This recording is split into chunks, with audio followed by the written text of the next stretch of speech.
forget there are 2 cards right there, Jared. The other one you have is your Shanghai book? Is the other one you have on your Shanghai book? I didn't want you to have to use.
Alright guys, welcome to Friday Night Magic at Blockhouse Games and Comics in Mansfield, Texas.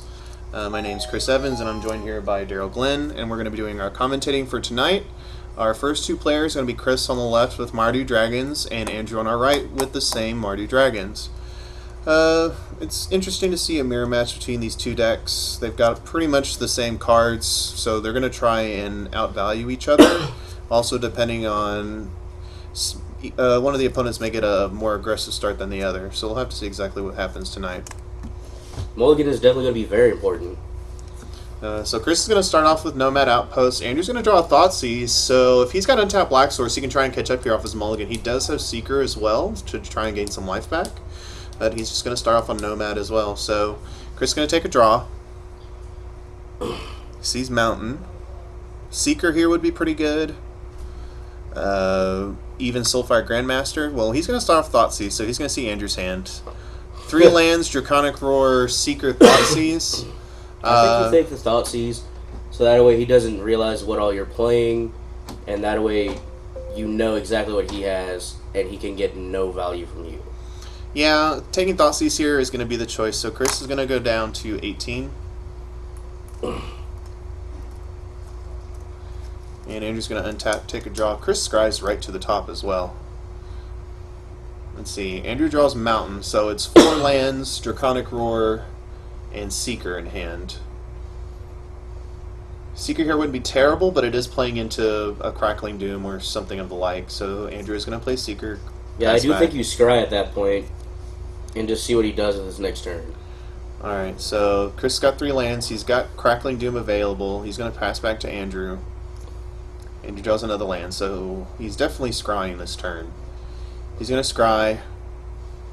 He's going to leave right out on top. And he's going to attack Chris for 2. Chris is going to Foul Tongue, revealing a dragon. So Chris is going to go up to 22.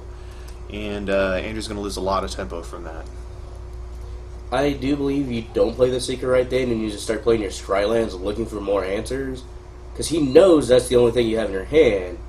Meaning that all he has to do is answer it, and he knows he's in the clear for a good amount of time. Well, with Chris revealing Thunderbreak, it makes Andrew's Draconic Roar really bad, which I think Thunderbreak is coming down right now. Yep. Oh, it has to. There's no doubt about it. Yep, Andrew throws his hands up because he knows that's a lot of trouble right there, but he does draw Flame Wake. The problem is Flame Wake would have to attack into the Thunderbreak, so I don't think he's going to play it this turn. He's got Draconic Roar, Flame Wake, Phoenix. So he has to take back. He's going to be taking 4 here at least. Chris draws another Seeker. Let's see what he wants to do. He's got double Seeker in hand.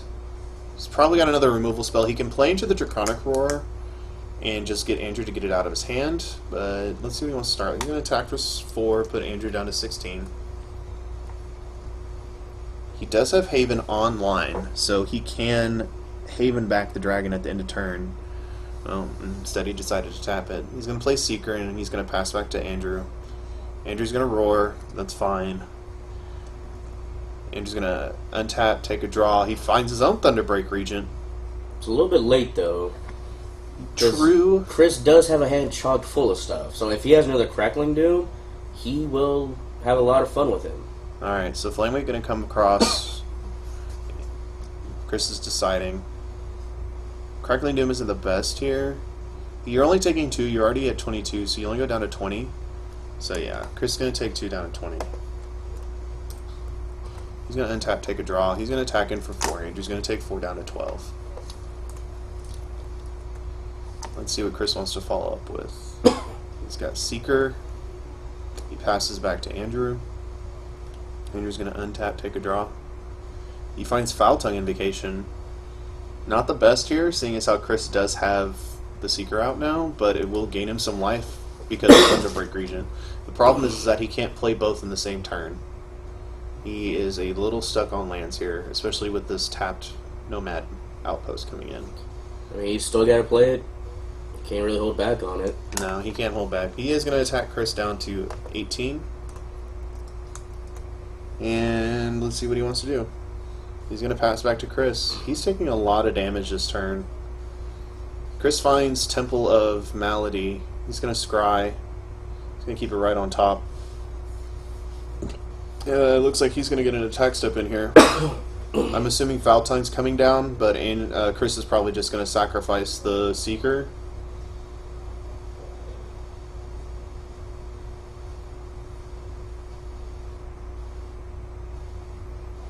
Yeah, Foul Tongue. He's going to reveal Thunderbreak. So Andrew's going to gain 4, go to 16, but he's going to take 4, so his life total's not going to change. No, Andrew, your dragon does not go in the graveyard when you reveal it. Alright, so Andrew's going to take an untap. Finds a card I could not see very well. Looks like another Flamewake Phoenix. Okay, so It's not too bad. He's on a beatdown plane. Chris is going to take 4 down to 14 if he doesn't want to kill any of them. If he doesn't play that yeah, dragon, he's going to lose pretty quickly because he's just not going to win on the 4-on-4 battle. Yep, Andrew's going to take another 4 down to 12. I mean down to 8. Alright, let's see what Chris wants to do here. He's got 6 lands in play. I think he would have dashed Colgan if he had it. Okay, so Andrew finds Crackling Doom. But again, he can't play both in the same turn. He can either Crackling Doom or he can Thunderbreak. I think he passes here after attacking and has to Crackling Doom because he cannot risk throwing out the dragons yet. Well, he's attacking right now. Those Phoenixes have to attack, so let's see what Chris wants to do here. Like I said, Wild Blight off the top would be really good. Even if it's just a murderous cut. Yep, he's just going to take the 4 down to 10. Andrew is getting attacked for 4. Andrew's going to Crackling Doom. Chris is going to take 2. He's going to sack a guy. Crackling Doom is very good in this matchup. Especially because he doesn't have to take the damage from targeting the Thunderbreak. Andrew is attacking in. Oh, Murderous Cut. Going to come across. Time to murder some dreams here. Yep. Looks like Andrew's only going to attack Chris for 2, put him to 6. This is a good time to play Thunderbreak if he wanted to, but it looks like he's going to pass. Yeah, I would actually say that he needs to play the Thunderbreak because Haven's going to get back a dragon, can't do much. and Chris draws another Thunderbreak Regent. Alright, Thunderbreak Regent coming down again. Andrew still has his Thunderbreak stranded in his hand. Chris plays his Nomad Outpost, all Foul Tongue. Oof. Super good. Also, I believe whenever he delved the majority of those cards, I don't think he should have, because he had plenty of mana to tap for it. I think he should have tapped that and saved his graveyard in case he has like another Murderous Cut in hand right now. Well, So that could be very good right now. Murderous Cut in hand would be good right now. Andrew's finally going to play Thunderbreak Regent, and he's going to attack Chris down to 4. Oh, wait, he's going to attack Chris down to 2. He uses the Ferocious Trigger. Chris is in a lot of trouble here. He's looking for Bile Blight, seeing as how he still has Crackling Doom. Yeah, he needs a Bile Blight and a Crackling Doom right now. Thoughtseize a dead card right now. Yep, cannot play it. Looks like Chris, like I said, he needed to find Bile Blight off the top there, not a Thoughtseize. Either way he does it, he is not going to win this game. Yep, so he's going to scoop him up. Interesting game one. Andrew was a little bit behind on tempo, seeing his Ellie Mulligan down to 6, but the Flameweight Phoenixes came through and saved Andrew a lot of damage and let him win the game. Top decking Magic is pretty sweet. Yeah, right? Alright, so let's see what these guys are going to do in their sideboard. I think we're looking for a few more draw spells out of the Mardu deck, especially in the mirror match. Probably some ways to gain life. I think you also put in some Valor Stance if you have on the side, if not in the main, to help protect against the Murderous Cuts. Valor Stance is usually a good card. It's pretty versatile for this deck. It will kill most of the dragons coming out of the other opponent's side, except for, of course, Storm Breath. But what are you going to do about that?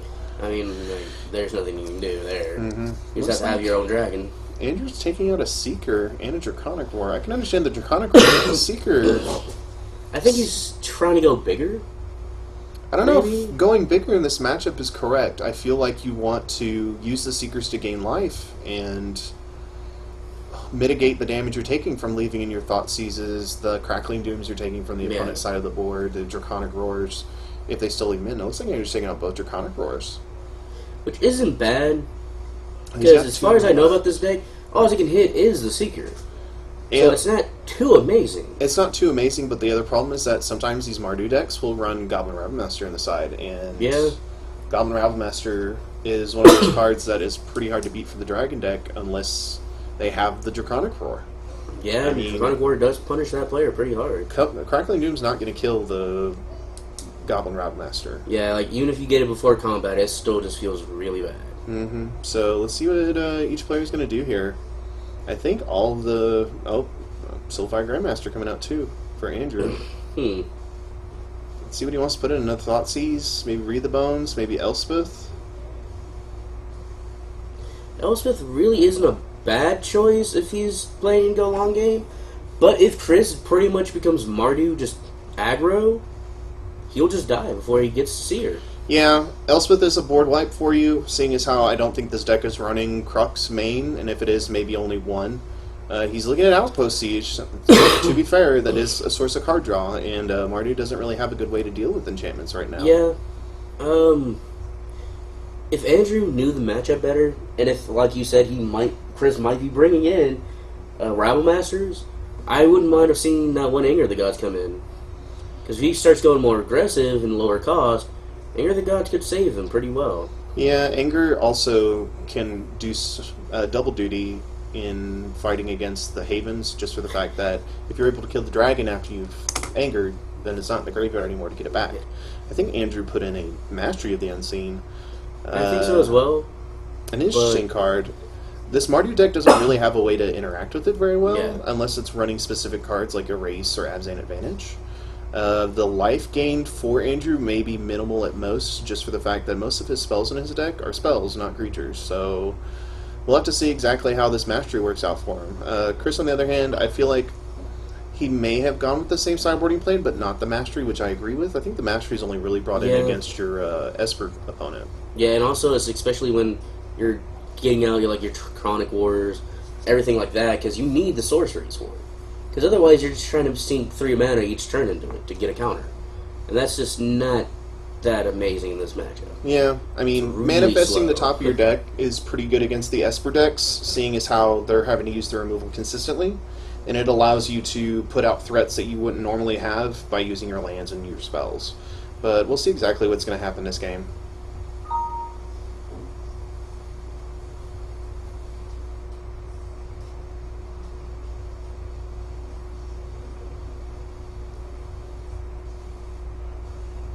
Alright, so, after Chris gets done checking his phone, making sure his kids are okay. I mean, they might not be. One of them is feral. Yeah, well, one of them is sick right now, but hopefully she gets a lot better. Yeah. Andrew's already got 7 on the table. Chris takes a look at 7. He's got some lands. I think a Crackling Doom. So far, it seems pretty nice. Doesn't seem like it's too bad. Andrew's got some lands. Looks like a lot of lands, and it looks like both players are going to keep. Chris is going to take Scry right on top, and he's going to pass. That's too many lands. Andrew might come back to bite himself in the butt. Yeah. He just drew another. Well, if it's Thoughtseize this turn, okay, so Andrew takes a Scry right to the bottom. Definitely did not like that card. Chris is going to take a draw. Alright, another Scry. Keeps it on top. He likes what he's seeing. Andrew's going to take a draw here. Another Scry. I do like the Scry lands in this matchup because I don't necessarily feel it's too super aggressive like a mono red deck would be right now. So that you can take the time to take the Scries and make sure that you're getting what you want and make sure you're not getting what you don't want, which is very good for this matchup. Yeah, these decks, unless they put in the draw spells, they don't have a lot of draw power. So Yeah. Andrew lays down third land. He looks like he's going for Flamewake Phoenix. Flamewake is in. Let's see what Chris wants to do. Seeing an ultimate press here would be pretty sweet. Well, Chris is going to Draconic Roar and reveal Kolgan the Storm Does Street. not seem like Andrew's too happy about it. Oh no, that definitely takes Andrew down to 17 and gets rid of the threat that killed Chris last time. Oh, yes. So Chris is going to take a draw here. He's going to lay down Battlefield Forge and pass back. Andrew sees Stormbreath Dragon. And Very good. It looks like Crackling Doom in his hand. He's going to play Nomad. And it looks like he's passing. Chris is going to take a draw here. He's got Haven. Let's see what he wants to do. He's fixing his mana. He pays 3. Ooh, Rabble Master. What did I say? That's pretty good. Rabble Master here is super good. Alright, so it looks like Andrew's going to Kolgan's Command it. He has to. And it looks like he's going to make Chris discard a card. I don't think Chris minds discarding Kolgan, but it makes the Chronic Roars a little worse. I think he wants to keep Culligan. He's at 5, so he can start dashing him in if he needs to. Yeah, but the Stormbreath Dragon in his hand is a little bit more resilient to Andrew's removal unless it's Crackling Doom. I mean, I could see getting rid of the Stormbreath Dragon, which is fair, but... I think you get rid of one of the other lands. You're at 5 mana. You've hit the land pocket you need. You don't necessarily need more lands. Well, I don't know if he has more lands in his hand to give. I think the best choice here is the Stormbreath. Yeah, you give the Stormbreath, you're able to dash Kolgan, and he still has Draconic Roar mana up just in case of another Phoenix. Yeah. So we'll see what Andrew wants to do. It looks like the draw is Flamewake Phoenix. And he's probably going to play it because he has to. Well, it looks like he's dashing Kolgan maybe this turn. Either that or Stormbreath Dragon. Andrew's got a lot of dragons in his hand compared to Chris. If that Rabble Master had stuck, I think Chris would have been in the driver's seat of this game. Oh, yes. The only way Andrew could have got it back is by playing the Stormbreath and just hoping to block it and not get blown out by something. Yeah, so we'll see what Andrew wants to do here. He's looking at that Kolgan Storm Fury real hard.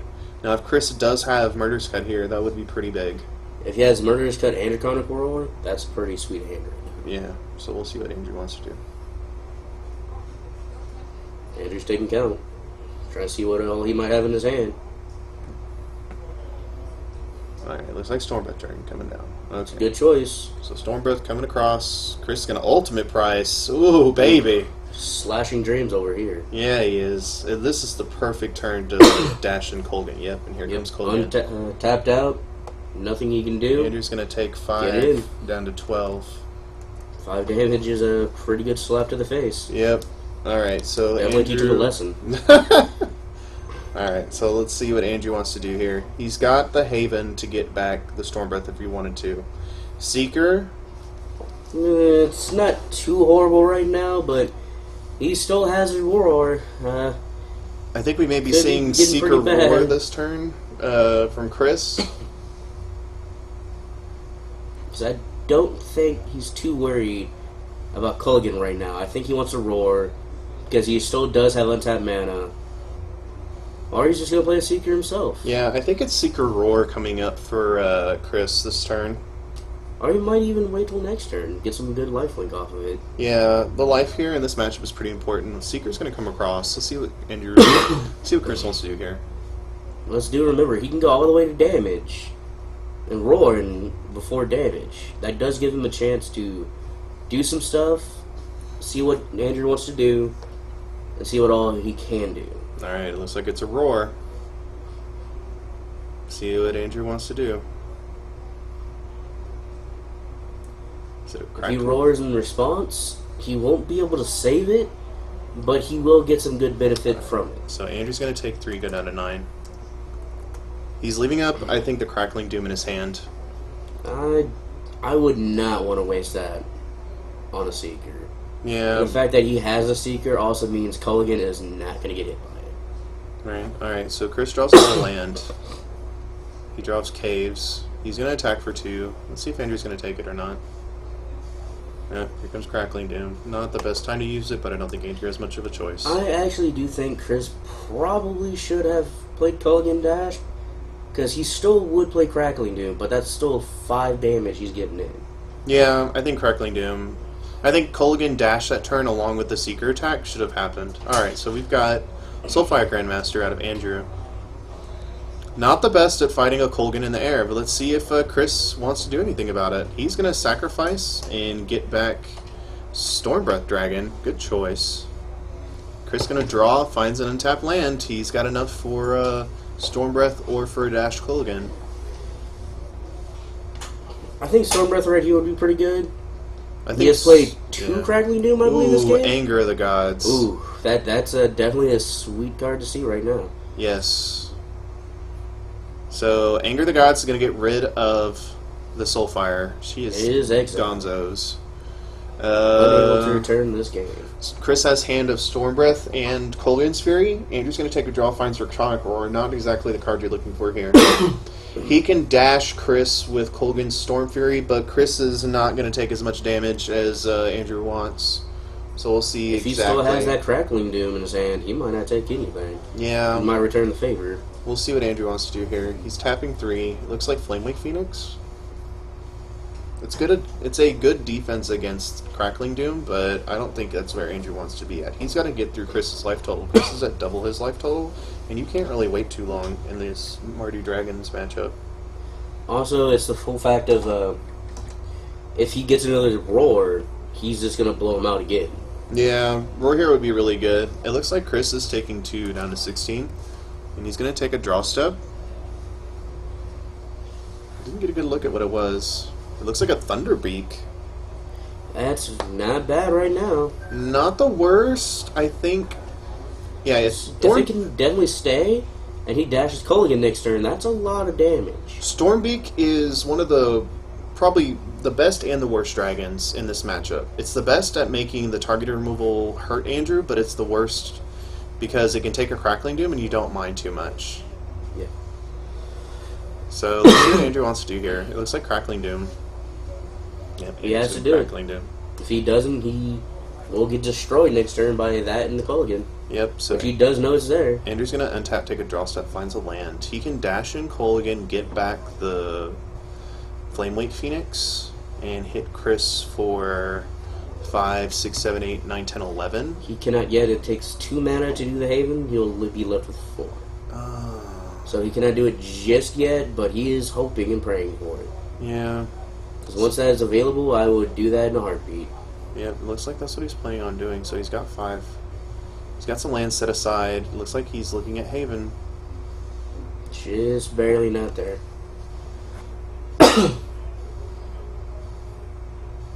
He's definitely in a rough spot, but it's not impossible by any means. And to be fair, he does still have Draconic Roar in his hand, but Chris needs to have a creature out on the battlefield for him to use it. So Andrew's going to sacrifice his Bloodstained Mire and go to 8. Pretty dangerous here. If Chris can find his last Draconic Roar, if he left it in the deck, then Andrew might just be dead here. What if he brought in Stoke the Flames? Stoke the Flames, it works with Rabble Master, but I don't think you want to go that deep. Well, I think it's pretty good because it does hit Stormbreath Dragons and stuff as well. And it's still a really good card just to shoot in the face. Yeah, but I think that's why they like the Draconic Roars. It allows them to get rid of a creature and deal damage to them, sort of like Searing Blaze did back in the Zendikar era. Which is really good. So let's see what Andrew wants to do here. Alright. Not to mention, it's a lot easier to do. He's got 5. He plays Culligan Dashed. Well, we are not sure if he actually dashed him or is actually just playing him. Let's see. Chris is probably going to Murderous Coat him. Or maybe Ultimate Price the Phoenix. I don't think ultimate pricing the Phoenix is the strongest move right here. I think if he had a way to get rid of the dragon completely, then that would be the best, but we don't have that in standard anymore. Sadly. Unfortunately, Path to Exile, even though it is a promo, it is not standard legal. Maybe one day. Maybe. So, Andrew is still looking at Draconic Roar. If Chris lands a creature, Andrew can block with the Flameweak Phoenix and Draconic Roar it to make Chris go down to 10 and then get Chris on the backswing. But let's see. So he brings in Flameweak Phoenix from the graveyard. He goes to his attack step. Yep, I told you Colgan was dashed. Chris is taking 11 here. 5, 6, 7, 8, 9, 10, 11. That's a lot of damage. That's a ton of damage. I feel like maybe the anger was blown a little too early. So Chris is going to go down to 2. I'm not 100% that was blown super early, but right now it would be one of the best cards you could get. But he's also in a very horrible position right now. Yeah, he's got too many dragons in his hand. Alright, Andrew's going to take it. So Andrew's going to take the mirror match here, winning 2-0 against Chris. Yet again, if he had drawn Bioblight, it would have been a completely different game. Yeah, Bioblight would have definitely made the game a lot different. Either that or at least holding off on the anger. I understand that Soulfire Grandmaster is a very powerful card, but with Andrew taking out a lot of his direct damage besides Crackling Doom, I mean, you've got Andrew down to 2 cards. I can't really see myself using it on a Soulfire Grandmaster. I would rather have saved it and made Andrew bring in the Drakes and then used it to get rid of them. Looks like Andrew also brought in Whip, or I believe he had it in the deck already, but Whip is really strong in this matchup as well. If I was him with the Soulflare, with the Grandmaster, I would have waited for him to get a few guys out, because they all do go back to a 2-2 and 1-1s at the end of turn. So on my turn, they're going to be able to be hit by Anger of the Gods either way. Yeah, so I don't know. I think a few mistakes on each player's side. I feel like Chris did the correct thing with the Thoughtseize. It's just his draw steps did not help him. Whereas Andrew got perfect draws. Yeah. He got what he needed right when he needed it. And also, if the Robmaster had been able to live, though, I think the game would have been Chris's by a long shot. Well, guys, we're going to go ahead and take a break, and we'll come back to y'all with round 2.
All right, guys, welcome back to round 2 at Blockhouse Games and Comics FNM in Mansfield, Texas.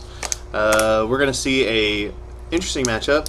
Trey's on our left with the Jexai combo deck. We haven't seen a lot of that in recent months, but it's always been fun to play. And Steven on our right here is going to be on Sitsy Whip. I'm expecting a pretty stock list. I probably think this matchup goes more towards Jeskai combo, because I doubt Sidisi Whip actually has too much interaction with it. Because it's going to be trying, especially game 1, Sidisi's going to be trying to go for the combo, the same as the Jeskai, and it's just going to get blown out. Yeah. I feel that it's just going to be too quick for either one. I feel like Jexai combo has the better matchup this first game, just for the fact that Steven doesn't really have any way to interact with them. But Alter the Brood is interesting to start out with. It does kind of accelerate Steven a little bit, but it can also mess with him as well. It also gives another win condition for Jeskai, because if they can't swing through anymore, they just mill you out. Alright, so Steven's going to play Frontier Bivouac tapped, and Trey's going to take a draw. Oh, there it is. He's already got the combo in his hand almost. Yep. All he's looking for is one card. Hey, tell him to mill a card. Yep. Alter the Brood. And another one. 2. Brood triggers. 2.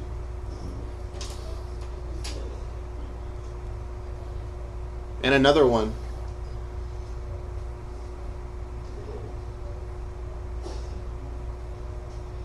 Alright, so... Should have 4 in there. Yeah, it should be 4. Yep, he's got it. Okay. Okay, alright guys, we finally got all our Brood triggers figured out. Wow, Dragon Lord Atarka. Okay, so Steven's going to take 1 down to 20. Yeah, it's pretty good down turn. to 19, but milling Dragon Lord Atarka That's, and a couple lands as well. But especially he does on turn 1.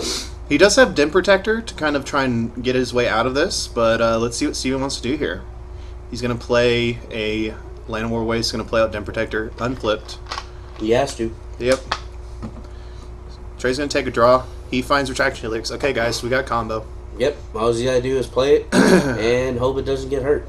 So he's going to make a mill one. Mill's a whip. That's what he wants to see. Trey takes a scry, keeps it on top. Let's see what he wants to do here. Trey's going to take another one down to 18. And he's going to play out Swift Spirit. It's going to mill a Courser Crufix. He's going to play out Tormod's Crypt. It's going to mill a Murderous Cut and get a Prowess Trigger. I think he swings all in, because if he kills the Den Protector, depending on what he does in turn 3, it doesn't matter. Well, Steven's going to take 3 here down to 16. He's going to take a draw step. He's probably seeing what's happening right now and realizes it does not matter what amount of life he takes right now. Yeah, Steven is pretty much at the point where he has lands in hand and creatures. He has to get enchantment artifact removal right now. Yeah, pretty important right now, but we'll see what he wants to do. He's still got Den Protector. Trey can trade up into the Den Protector with the Crowing Crusader, but I don't know if Trey really wants to do that. I don't think he cares. Also, since he kept the top card, I believe it is another blue source. Or it might be the Springleaf Drum that he needs. So Trey's going to take 2 Maybe. down to 16. I believe it's just another land, because once he has that, he snap plays it, especially since he's tapping out for whatever he's doing, Yep. and does not matter. Yeah, that's true. All right, so If this is a land, Steven takes 1 Trey down kills to 17. Yep, it's yes, a land. Trey wins. Because he's going to Jeskai, and Steven cannot do anything to stop this. Trey's going to take 2 down to 14. He can play a Jexai Ascendancy. And So take one more, go 13. yep. Show him the Helix. And let's see if Steven scoops. Alright, so another trigger. And yeah, Tormod's Crypt. That definitely costs 0. So he's just going to mill him out infinitely. Yep. Doesn't even matter that he has a blocker. Yep, and that's going to be game 1. So Trey's going to take it pretty convincingly game 1. Get it on turn 4 as well. Yep, definitely where this Jexai deck wants to be at. He could have done it a turn sooner if he had found the Springleaf Drum, but beggars can't be choosers. And right now it didn't matter. It did not. For this matchup, I feel like Steven has to stick in a lot of his early removal, early counters like the negate, He the is Bile bringing Blights. Bile Blights and Negates, which are very powerful.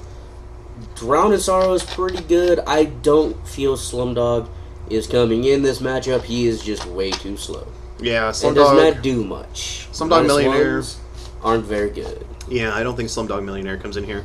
Thoughtseize is real strong here. So Oh, is yes. the negate, the Bile Blights, and even Reclamation Sage. Oh, yes. Steven is on the play, so he will be able to get out the Rex Sage on time if Trey does not draw the Springleaf Drum. With the Springleaf Drum in play, Trey can play the Ascendancy on turn 2, and possibly... No, I'm sorry. He can play it on turn 3, and go off again on turn 4. But with Steven being on the play, he has the ability to Rex Sage it, but Thoughtseize is also Horny really Queen just is strong. definitely coming out here. Yeah, Horny Queen does nothing here. Neither Anything- does Tauren Elemental. Hell, I would almost bring out Sidisi and just kind of go without the whip to an extent, because at this point, you have to stop him. Because the thing about Jeskai, once you stop their combo, even your weakest creatures can kill them. Yeah, well, the other thing is that Trey can also go wide with the Jexai Ascendancy, even if he doesn't find the combo, if he puts in enough spells to trigger it. That's very true. Allows him to go bigger than Steven's creatures, because you have to realize Steven's creatures are mostly 2/2s, 3/3s, 2/1s. Yes. Some of them have Death Touch, some of them don't, especially since he's taking out the Hornet Queen, which of course is way too slow for this matchup. Even if you have Whip, the tokens aren't really going to matter that much. So let's see exactly what each player wants to put in. Raptor is actually very good in this matchup, because since you have Dim Protector, you're going to be getting 2 cards back. And that's very powerful against the Jeskai combo. Yeah, Because you seeing can block and then bring him back. as how Trey already showed the Alter the Brood method of winning, it does accelerate Steven's deck if he's trying to use the morph creatures to bring back his Deathmist Raptors that get milled. Now the other side of that is, if Steven did bring in Tassiger, he can also enable Steven to get out of Tassiger very, very early. The thing is, though, I don't feel the Jeskai combo is too worried about Tassiger. You can have cards back in your hand as far as I care. I'm a combo deck. I just want to win the game. This is very true. So we'll have to see exactly what each player does. Like we said, Steven is going to be on the play. Trey, looks like Trey's only bringing in a couple cards. That's the thing about combo decks. Mainly, unless you're playing against control, there's not much you sideboard, because there's not many problems that you're running into. And the problems that you do run into, sometimes you just have to overrun them. I feel like the Swan Song that Trey brings in is very strong here, especially considering some of the non-creature effects that Steven did bring in with the negates and the Thoughtseizes and Bile Blights. It's very good against those. So we'll have to see exactly how this game plays out. Again, if Trey can get off a good start and disrupt Steven a little bit, I do feel that the Alter the Brood did disrupt Steven a little bit that game. And also, I'm just a really good fan of it, because like I said, if all of a sudden you try to do something to stop me from attacking you, I can still win, because now I just started milling you out. This is very true. So let's see how it goes for each player here. Steven's going to take another look at his sideboard and see if he wants to change anything. Oh, he looks like he took out Caryatids. I believe you have to, because they don't really do anything. Yeah. They might speed you up a bit, but right now, it's not as good as the other options that you have to have. Well, it looks like an Ashiok coming in for a Sidisi. Ashiok is pretty good, because the Jeskai combo does run a few select creatures that if you do happen to get them, you are getting a major hit on them. Yeah, the ability for Ashiok to also just disrupt it. If Trey happens to be one combo piece off and it eats one of them Exactly. in the top 3, then that can also be pretty disruptive as well. But we'll have to see how this goes. So each player looks like they're going to take a draw here. Also, with Trey's opening hand in this one, if it was me, I would be looking for 2-ofs. If they're 1-ofs, I might ship it back. Because since I know that he is playing a Sidisi deck, I wouldn't want to keep 1-ofs, because it'll just be way too open to be hit by Thoughtseizes and the like. Well, Which he has to have. Yeah, it looks like both players going to keep here. Let's see what Steven's going to do on turn 1. He's Looks like a probably on Thoughtseize. Yep. So Steven's going to go down to 17. He's going to see Swan Song, God's Willing, Arcane, Cornucopia, Seeker, 3 lands. I believe you get the Seeker here. Because that's the only thing that actually will hurt you. The rest doesn't do much. And also the thing about Jeskai combo is there's 8 cards you have to worry about. The Retraction Helix and the Jeskai Ascendancy. If you are worrying about anything else, you're doing it wrong because they have so much redundancy of those other things that it is impossible to fully answer those. But if you can get rid of the Ascendancy or the Retraction Helix, the deck is just dead. Let's see exactly what Steven wants to take here. Also remember that Trey does need a creature in the battlefield to do the Ascendancy combo. So it looks like he's taking the Seeker. He's going to put Trey down to 17. It does slow down Trey a little bit, but I don't know if that's the best card for him to take. If Trey does happen to draw a Monastery Swiftspear off the top, I don't think Steven's going to be very happy. No, he will not. So Trey's going to take a draw here. Trey finds, A looks God's like, Willing. another God's Willing. Not exactly what he wants. If he had a Scry land right now, that would be perfect. I feel like he can get away with playing Monastery. Yeah, he can get away with Mystic Monastery this turn. I don't think Steven's casting any non-creature spells he really cares about on turn 2. Also, now that he knows what's happening, I highly doubt he's going to be tapping out very much, if at all. Well, Trey's going to take a Scry here, and he's going to leave it right on top, so I think he might be looking at a creature. He has to be. The only other thing that might be useful right here is possibly a piece of the combo. Because if you see one of those, you cannot put that on bottom. Alright, so Steven's going to Satyr Wayfinder and find a Bivouac. He does put 2 Wayfinders and a Undead Vizier in the graveyard. Trey takes a draw here. He finds a Seeker. That's exactly what he's really looking for. He's got Mana Confluence, and Steven knows he has God's Willing and Swansong in his hand. So there's not much that Steven can really do about the Seeker, but let's see what he wants to do about it. To some extent, I would love to have seen the Jeskai Ascendancy right then. Because I don't know if Steven actually brought in any actual hate against it. I think he was trying to go over the top of it, but let's see what he wants to do here. He can't play Courser because Trey can Swansong it. Yes. He can play Sidisi here and try to go a little bit wider. He also can't play Whip here either because Trey can Swansong that as well. So let's see what Trey wants to do here. I don't think Trey cares too much about the Courser.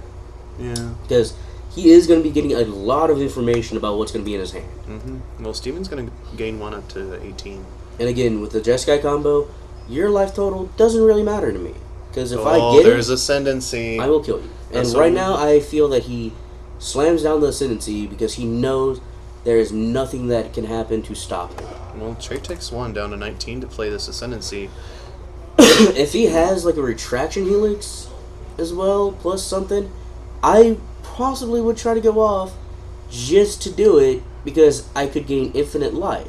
Well, he has the Astral Cornucopia in his hand. Exactly. He just needs the Retraction Helix. He can try and draw for it here off of Astral Cornucopia. So he's going to get a Prowess trigger, a Draw trigger. He finds gets a land. Scry I don't think he discards it. Well, I understand why he's discarding it. He's able to attack in here with Seeker for 5 and gain 5 life. Super huge swing here. Yes. It allows him to take some hits from this Courser Crufix, which of course is going to start attacking. Oh wow, he decided not to attack. I think he does pass because it's the fact that he, well, I don't think know. he should have attacked in for 5. Yeah. You're going to gain up to 24. That allows you to take a couple more hits to find your combo. Now, granted, you do have the Ascendancy online, which allows you to draw a lot of cards, but you need to start finding the combo. You can't just sit and wait on it. Also, Steven's hand, on the other hand, is not looking like... Oh, it does have a Bile Blight in it. He can fire off Bile Blight, but it's not going to get anywhere. No. I do believe that is why Trey didn't attack that turn and save the mana, is just in case of a kill spell.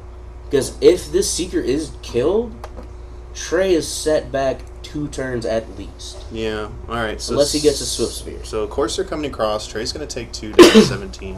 Which he doesn't care about. Steven is at 19 now. Let's see what he wants to do. He could morph down Den Protector and leave up. It looks like he's going to morph down Den Protector. Which isn't too bad. And he's going to leave up Bile Blight mana, which I He think has is to. a real big tell to Trey. So Trey's going to take a draw. He's untapped with Ascendancy. A Retraction Helix off the top would probably just win the game right now. He finds... It's a Hero of Iroas. No, it's not Hero. It's Favorite Hoplite. Is it? Yep, it's Favorite Hoplite. Okay. Favorite Hoplite's still not terrible here. He's able It's to target still pretty it. good. It gives him another creature to be able to combo off with, Yes. which is also very important. Also gives him one wider way of just doing whatever he wants. Alright, so there's a God's Willing. He's probably trying to go off right now. Either that or he's trying to bait out the Vile Blight that he knows is in his opponent's hand. He's also getting a prowess trigger and, 2 prowess triggers. well, it's not really prowess, but pluses. Yes. So we'll see what Steven wants to do here. He's going to let it happen. So, I don't know what he might have called. I think he's going to crawl pro black, Yeah. honestly. He's going to take a draw trigger, Gets and a then Defiant Strike. he gets a scry trigger. And he's going to put it to the bottom. Since he got the Defiant Strike, that's very good. Because not only does that give him one more card deeper down, if the God's Willing is on black, he can just Defiant Strike right now, loot, possibly get rid of the Swan Song if he wants, and keep the God's Willing, And then, he's gonna and take a then draw step. the Defiant Strike to hopefully try to get the Retraction Helix. He finds another land. The Seeker's pretty big right now. He could attack him with Seeker, honestly. I would, because right now, you've blown a lot into the Seeker. It's So- 4, 5, 6. It's a 7/6. which is very powerful. He's going to block. If he takes it, he's getting into very, very dangerous territory. Alright, let's see what Trey wants to do here. I don't think he blows this other God's Willing. So Steven blocks, but Trey's going to gain 7, up to 24. Trey can now blow the other's God's Willing, because again, he doesn't have another creature, because he discarded the favorite Hoplite to keep And the Swan Song. a Seeker. And, But having discarded two... the Seeker earlier, I believe. Well, he discarded the Seeker off of the first one, and then he discarded the favorite Hoplite off of the other one. Fair enough. So he does need to keep the Swan Song in the God's Willing in hand right now. he's got 2 ways to counter any removal out of Steven's deck, which also allows him to draw deeper into his deck as well. Right now, actually, you do not loot, because if you get anything that you can't use, Right. it's just really bad. But then again, you still can. It's just really iffy to me. I don't really like it too much right now. Yeah. But it's not the worst thing you could do. So we'll see what Steven wants to do here. It looks like he's going to morph up Den Protector, and Den Protector is going to grab a Undead Vizier, which is fair. So it looks like Steven's going to search this turn. He's going to draw Den Protector, and he's going to look at the top part of his library. He's going to see another Den Protector. It's not bad, but he's going to search. It's not terrible. Sidsy's going to search, but he does have an untapped land. Even if he finds a Thoughtseize, Trey can just Swan Song the Thoughtseize and draw deeper into his deck if he wants Exactly. Especially depending on how hard he taps out.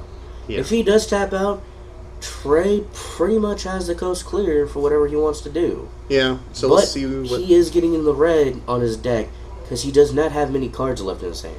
Yeah. That's very dangerous. Looks like Trey's going to take 5 here down to 19. Which is completely okay. I still think he should have attacked earlier and gained another 5 life, because Trey would still be at 24 at this point. He's going to gain a life, go up to 20. Alright.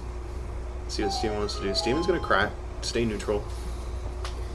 The fun thing about this combo deck, is it is a lot like the older combo decks back in the day of Magic, where I don't care what my life total is, and I don't care what your life total is.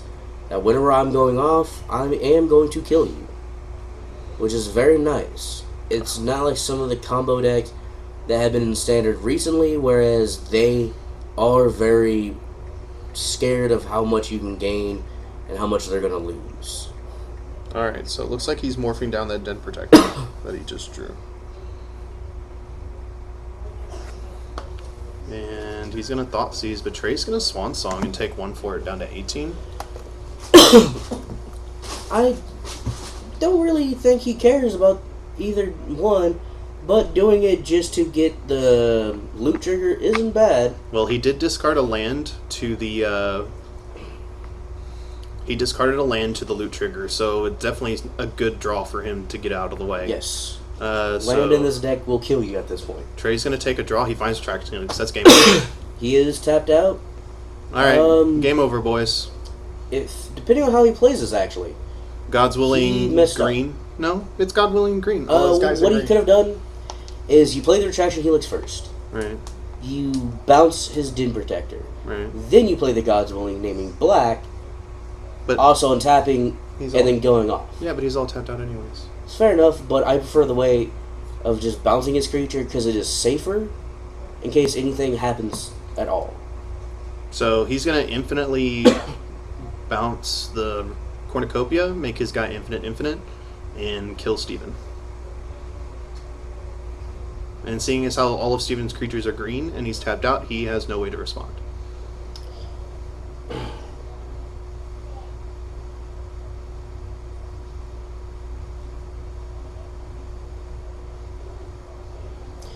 Does he have a 2/2 token or something? I don't think he does. What is the dice there? Yeah, I think it's just a forgotten dice. All right, so Trey takes it pretty handily both games. Always gotta watch out for Jeskai Ascendancy. Well, it's not even It just is always Jexai there. Ascendancy. It's just more along the lines of people aren't really used to playing against it anymore, and they've just kind of forgotten to have those cards in their sideboard against it. Now, granted, if Trey didn't have the Swan Song for the Thoughtseize the turn before he went off, he would have grabbed the God's Willing, and then Trey wouldn't have been able to attack him, but Trey would have also gained infinite life, and the game would have been out of Steven's hands at that point as Yeah, well. like Steven couldn't win at that point. Yeah. So, all right, guys, that was round 2. We're going to take a break here, and when we come back, we should be in round 3. Stay with us.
Alright guys, welcome back to Blockhouse Games and Comics FNM here in Mansfield, Texas.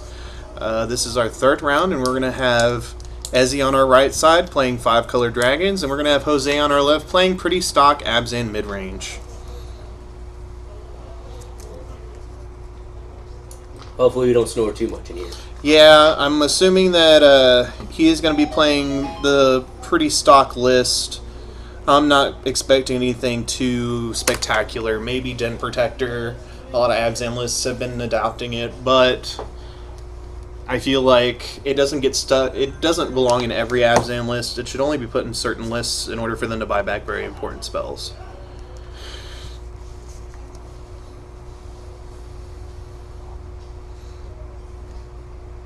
So we're gonna see who's gonna go first. As he rolls a 6. Jose rolls a 10. Yep, so Jose's going to go first. Kind of important for Abzan. Ezzy's deck probably takes a little bit of setup to get going, probably relying on Caryatid, Mana Confluences, Crucible, the Spirit Dragon. So each player is going to draw their 7. Yeah, hopefully, well, Ezzy's taking a mulligan. That's not good for her. Yeah, I'm assuming that this 5-color dragon deck really relies on having the correct lands in their hand and or drawing the correct lands as well. Yep. Also, this is kind of an iffy thing to do. Trying to get 5 colors out right now isn't the most impossible thing to do, but it is definitely not easy. And even if you have Mana Conflicts in the Dragon lands, it's still very iffy. It's definitely not a fun place to be. No, we'll have to see exactly how Ezzy's hand looks this time. I do not think Jose mulligan. No, he did not. So he's going to scribe. He's going to take a scry, take a look. He's going to put it right to the bottom. Ezzy's going to take a draw here. Ezzy's going to take a scry as well, and she sees a Winslow Teeth. See if she likes what she sees. She can put it right to the bottom. I'm going to pass back to Jose. Jose's going to take a draw. He's going to play Caryatid. Seems good. Ezzy's going to take a draw here. Ezzy's going to lay down Wooded Foothills and pass back. Jose's going to take a draw step here. He's going to take a scry. The way she's playing with her fetch lands, it kind of makes me wonder if she is looking for more lands. Because if you are looking for lands, you do not crack that fetch land until you draw them. I'm thinking that's what she's looking for right now. I'm assuming she's probably got some 3, 4, or 5 casting cost cards in her hand. She's just trying to get the lands for them. She did not show her hand very well from what I noticed, so figuring it out is going to take a while. So let's see exactly what's going to happen here. She's sacking both. She's going to go down to 18, so maybe she found Courser. That's also a very good card for her right now. Courser would be pretty good. The other card that could actually be very good is Shaman of the Forgotten Ways. That is also very good. It allows her to accelerate out these dragons that are off color for her right now, seeing as how she only has red and green lands out in the battlefield. But Jose does have a Hero's Downfall in his hand, so we'll see exactly what she's going to do here. I do like the land base she went and got. 2 green, 2 red. Very versatile, very open, which is very good. Yeah. So she does have a Courser. So we're going to see the top card of her deck. Let's see if Jose wants to Hero's Downfall this.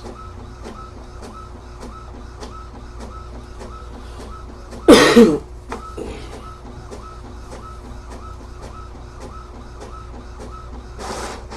technical difficulties there. Yeah, right? Top card's Caryatid. Not the best thing for her to see, but not bad. Alright, so Jose's going to downfall it. That's fine. I'm assuming as he needs the Caryatid. He's going to take a draw step. I'm going to play out a Johnny. Johnny, that's okay. Pretty good. Johnny pretty good here against an empty board. He's probably going to plus and look for some action in the top 4. He's probably hoping for a Siege Rhino right now. He's going to find Elspeth. That's pretty good as well. It's a turn off. I believe he might have a land in hand, though. Yeah, if he has a land in hand, then Elspeth's coming down next turn. But let's see what Ezzy's going to do. Well, I believe he actually needs a white land as well. Yeah. He cannot have any other land. Well, I guess she draws Mystic here. Or she had Mystic in her hand. Why didn't she play Mystic the first turn?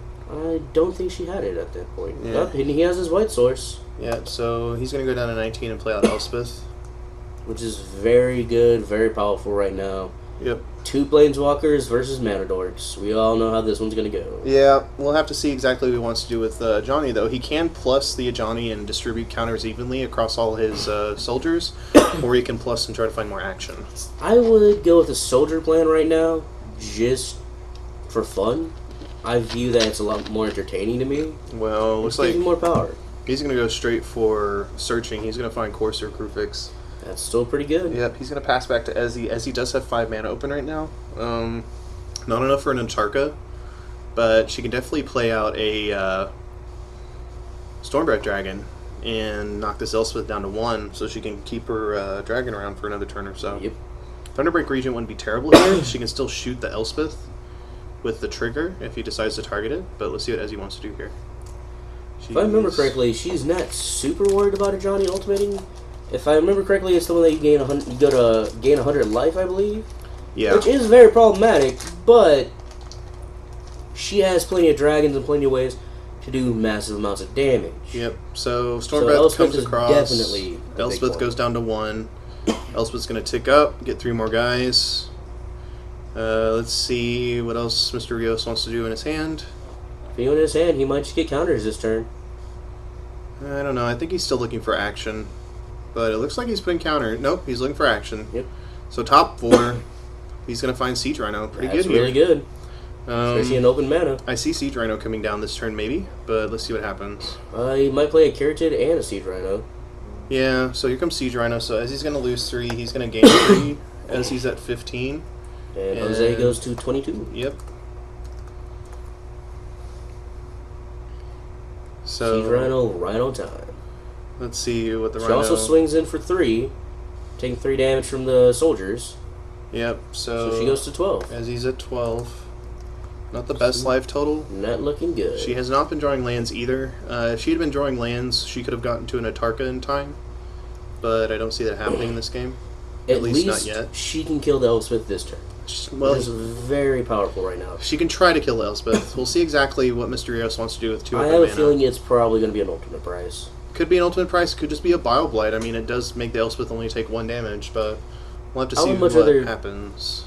Just kill it. But if he has to Bile Blader right here, that is not the worst plan that he has. Yeah, we'll have to see exactly what Ezzy's got going on. So she's in the tank. Definitely not in good position. That's all I can say. She's facing down 10 damage on the board right now. Mm-hmm. Should put her to 2. So we're going to see a Kratos Claws for 2 going at Elspeth. And it looks like It is an ultimate price, but I do not believe the Ferocious Trigger cares. Ferocious checks on casting and on resolution, so, Okay, so it it won't does? deal any damage, yeah. Alright, well that's not very fun. Nope. She should have attacked first, I believe, and drawn it out. Or just actually gone for the 2 and made it 4 just in case. Well, I can understand why she wanted to do the more riskier play, making it... If she does that play, the onus is on him to have the removal. But the other way around would probably have been the safer break, but she was in the position to not really take too many... she wasn't really in a position to be very passive in that game. Also, the whole thing is, though, she knows he's playing Abzan. She sees that he left 2 mana open. The fact that she knows that's 2 mana, even if it is a Bile Blight, it still turns off Ferocious. Yeah. Which just destroys her little plan. Yeah, I don't know. I think that Ezzy, given the information that she had, I think she made the best choice that she thought she could. But we'll see exactly what goes on in this next game. She will be on the play. Again, the mulligan really hurt. The not drawing lands hurt as well. I'm assuming she had a land full of probably 5, 6, 7 drops, but Handful. a handful. Not landful. A landful, yeah, right. And We're at the landfill now, guys. we'll have to see exactly what goes on in this game, too. Ezzy probably brings in maybe a more aggressive plan, maybe Rabble Masters, Flame League Phoenixes, try to do more damage early. Yeah, I would kind of try to get away from the 5-color dragons, because while it's a cute idea against decks like this, where they are chock full of kill, you're not going to get much. Well, I think the real problem here is that the mono blue 5-color dragon deck, I think, is the stronger choice if you want to play all the Dragon Lords.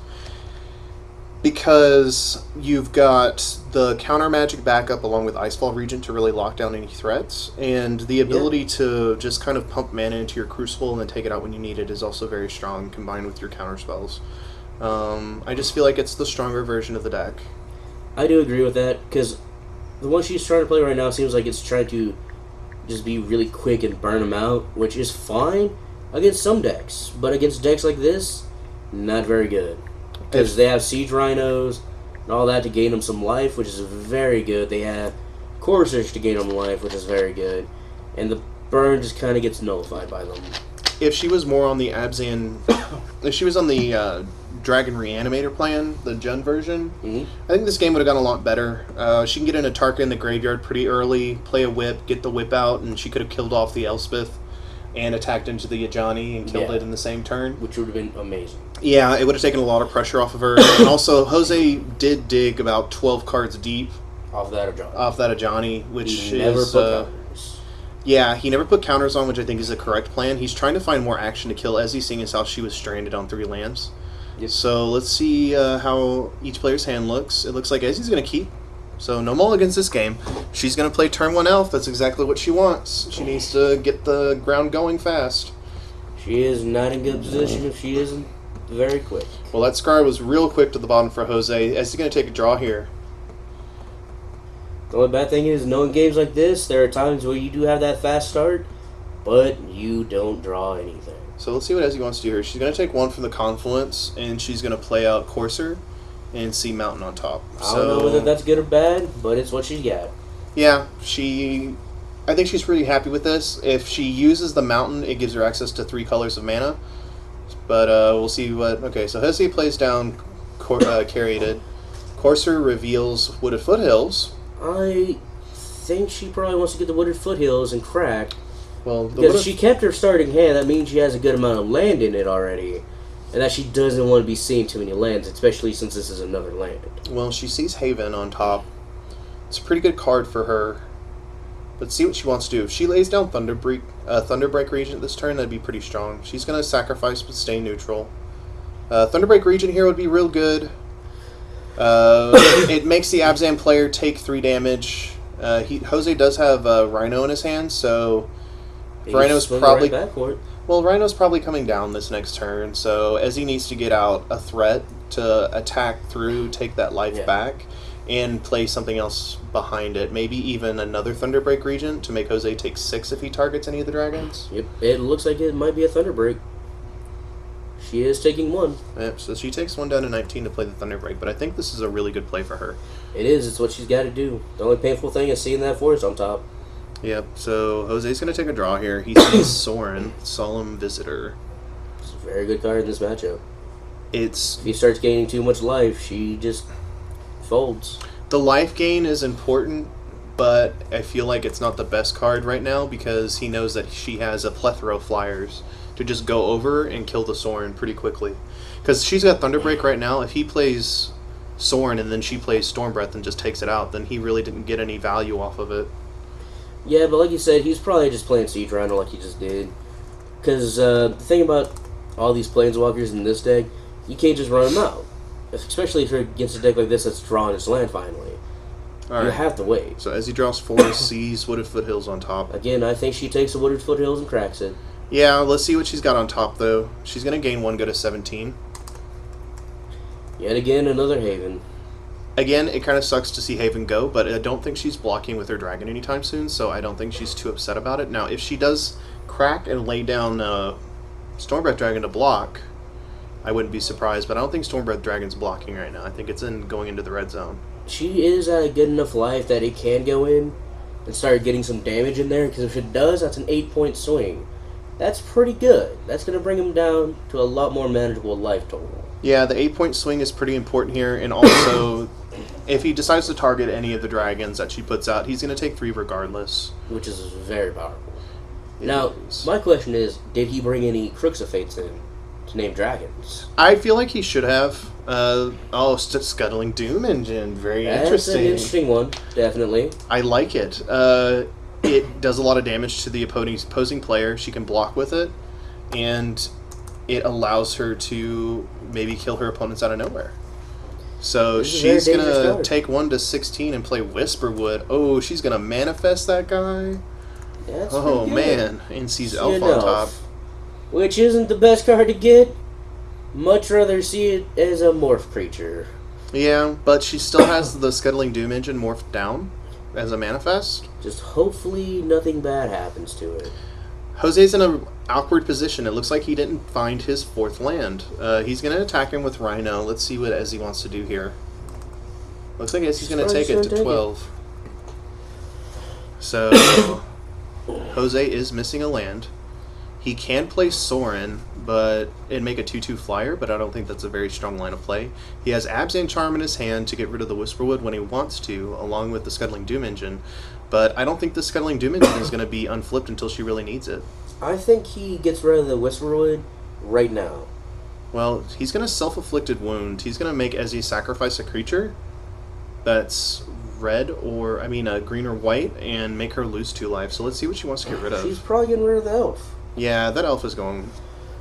I mean, it sucks because now she can't flip the Doom Engine this turn, but the other cards she has are just by far better. Yeah, she's not going to sack Whisperwood. She's not going to sacrifice the Courser Crufix. She's going to untap and take a draw here. She's drawn lands pretty regularly, so she draws Elf. Top card is Temple of Abandon. I think she plays that in hopes to God there's not a land on top. Well, she can play Forest out of her hand if she has a 5-drop Dragon, or another Whisperwood would be really Seems good like here. that's probably what's about to happen. So Let's see what 5-drop she has. she goes up to 11. 5 lands open. She's got 8, 9, 10 damage on the board, able to swing at Jose. Technically Very 12. good. I see at least the Whisperwood and the Thunderbreak attacking. Oh yes, almost all out if it was me, because you could possibly chump, but right now you're at 11. I'm not exactly sure what's in his deck, but I don't feel of much threat of Jose killing me within the next turn. I don't think Jose kills her on the crackback if she attacks all out, because she can again attack him for 12. So alright, so we're gonna see Ultimate Price come out against the Whisperwood. And I think, well, you can sack it. Right now it doesn't matter. Yeah. It's kind of either way you go. Yep. So she's gonna hit him for 4, take him down to 14. And let's see what her next play. If it's another Whisperwood, it's really strong here. He'll have to Abzan Charm it, but I don't think that's what he wants to do. I'm not gonna lie. If all she was able to do was play an elf this turn, she needed to play that Scryland. Alright, so Looks like she's just going dorky. She should have played the Scryland. Yeah, I feel like the Scryland should have come down if she wasn't going to use her mana completely. So, but She might have something. Jose is still stuck on 3 lands. Super huge here. Yeah. Like I Looks said, like the roles are reversed this game. yeah. He can he can play Sorin, but it's going to die. But it'll gain him 5 life at least. Which is very good. But let's see what this Rhino's going to do. Looks like the Rhino's going to crash in. Yep, She gonna Rhino block? coming in. Let's see how she wants to block I here. don't think I would block here.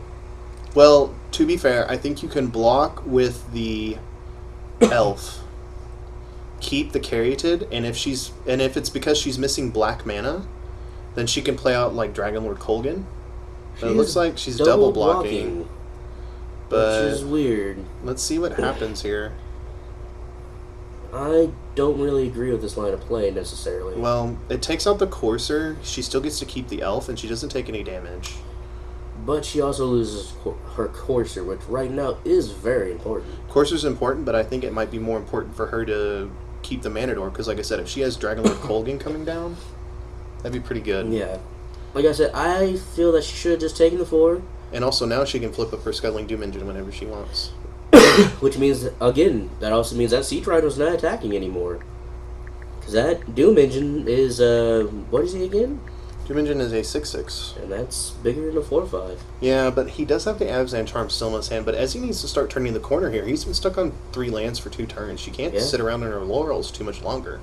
She's got to start doing something. She's got 7 mana available. It seems like she's upset. She might think she doesn't have much to do, but she's been in this situation before, and it's not the best situations for her. Well, she's taking one from the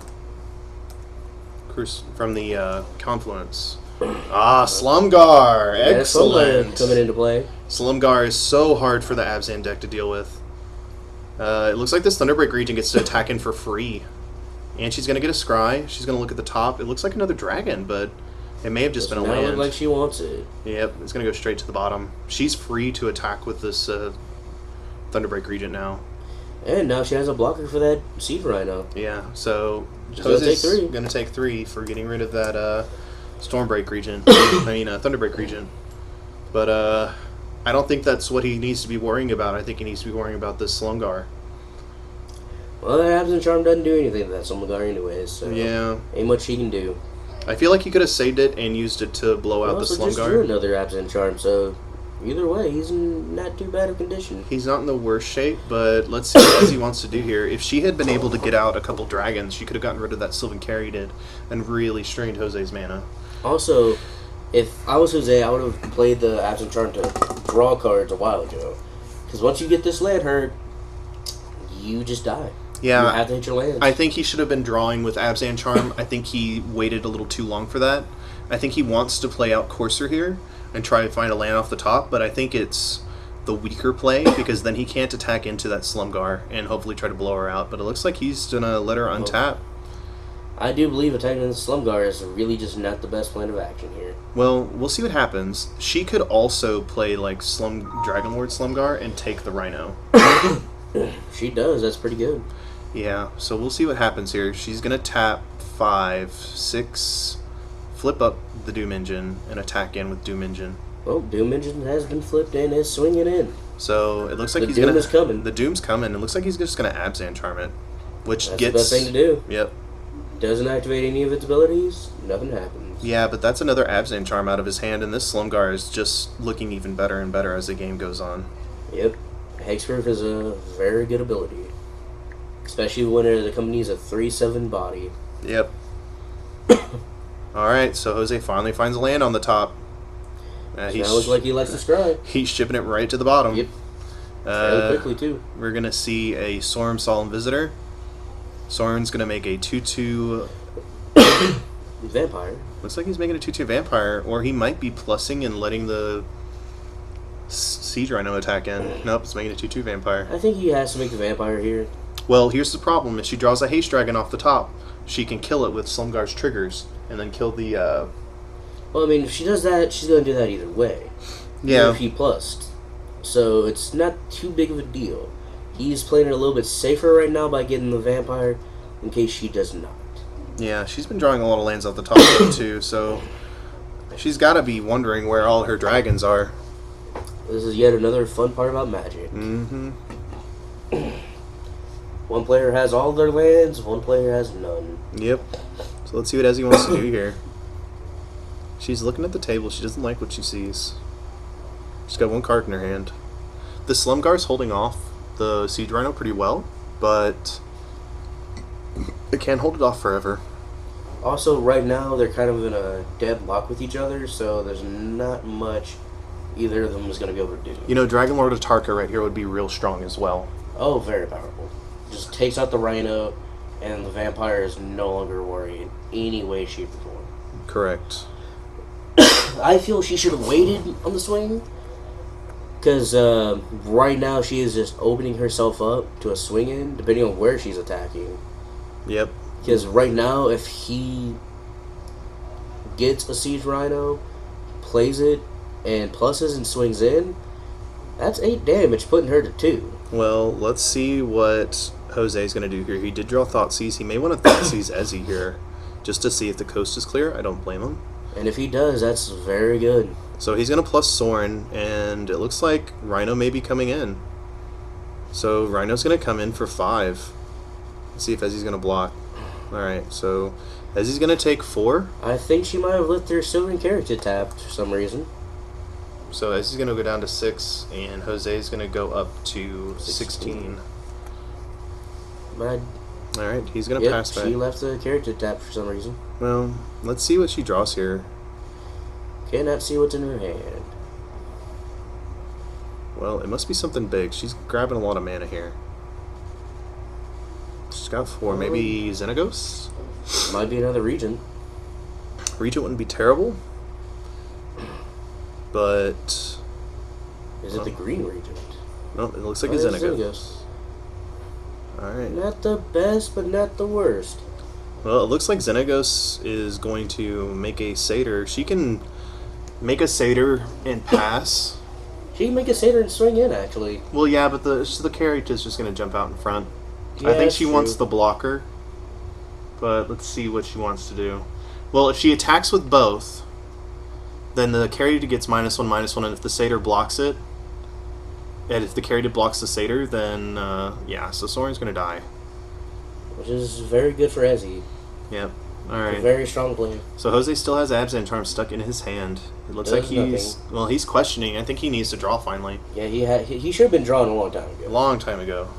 Because that could have helped him get to these lands a lot faster. Yeah. Right, he's taking 2 life, but right now that's not a worry. Ezzy's not in any position to kill him outright. And also, she's in a very bad position herself. Yep, so Rhino's going to come in. It looks like maybe Caryatid's going to jump out in front of it. She might try to double block. It I looks think like she is. I think she double blocks here. I think you kill the Sylvan and leave the token. Yeah, he's going to kill the token, leave the Sylvan. Courser going to come down. That could be helpful if he gets land. Well, ultimate See price an on ultimate top, price, but though. ultimate price isn't going to do anything here. Nope. He gains 1, goes to 15. Doesn't even hit the tokens right now. Alright, is he going to untap, take a draw step here? What has she found? If she finds a Haven of the Spirit Dragon, she can get back her Thunderbreak region. If she just found another dragon right now, she's in very good condition. Yeah, it looks like she's got something in her hand. She's got a land and something else. But Jose has Thoughtseize, so whatever she's got in her hand, I think she needs to start playing it.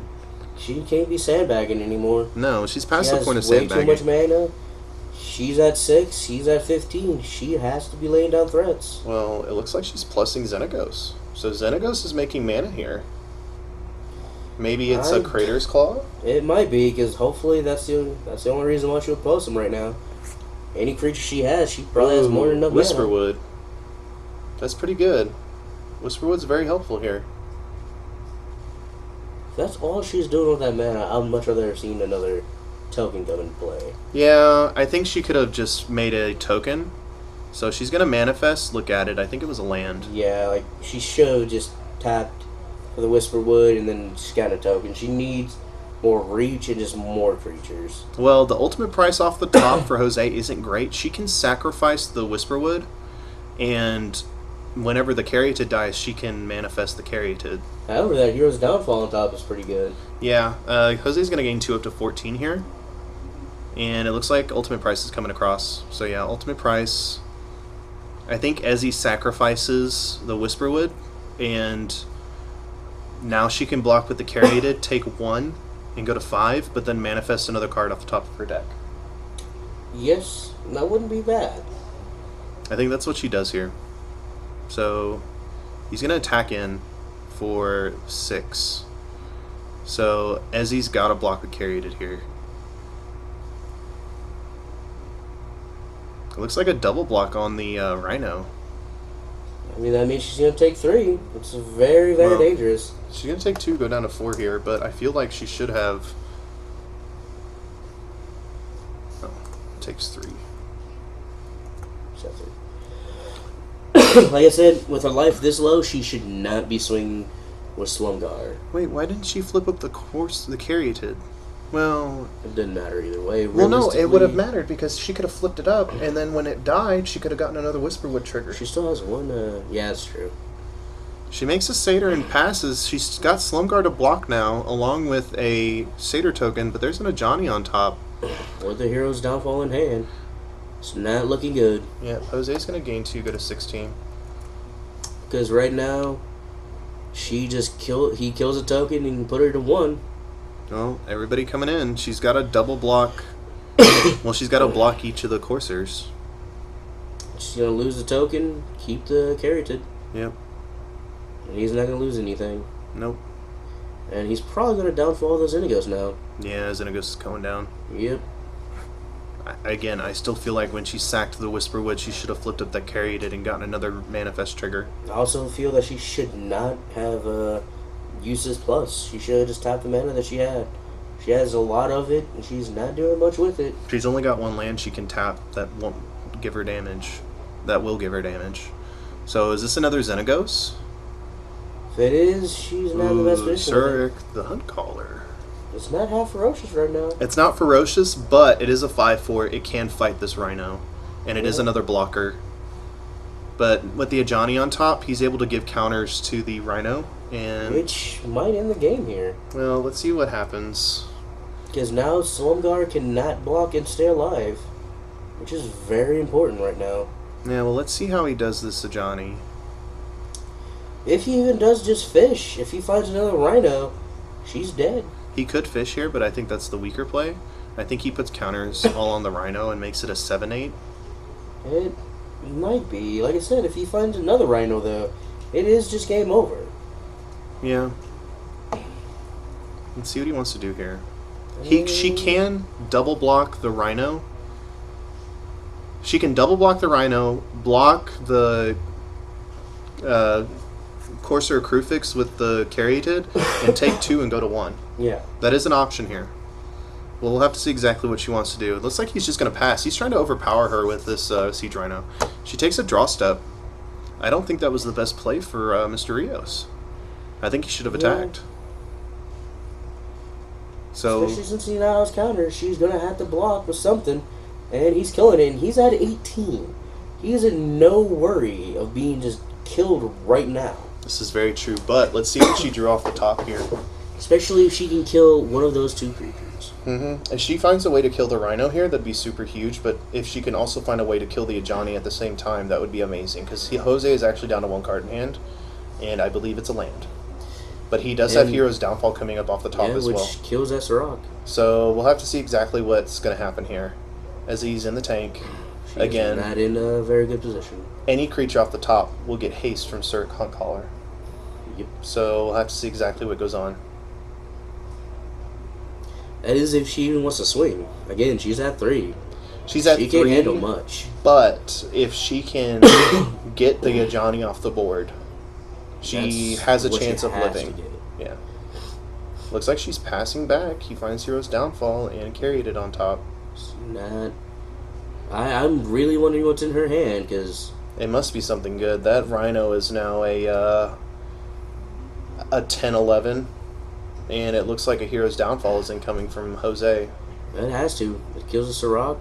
It's a good blocker, good creature to kill. Oh wait, does she have something? She might. What is she gonna play? Well, she's shocking, or she's pinging herself. She's paying herself down to 2. That's very, very dangerous. Ooh, Dramoka's command. That's good. Interesting. But she can only fight a Courser, which isn't the best. She can fight. Nope, she can fight a Courser and make him sacrifice an enchantment.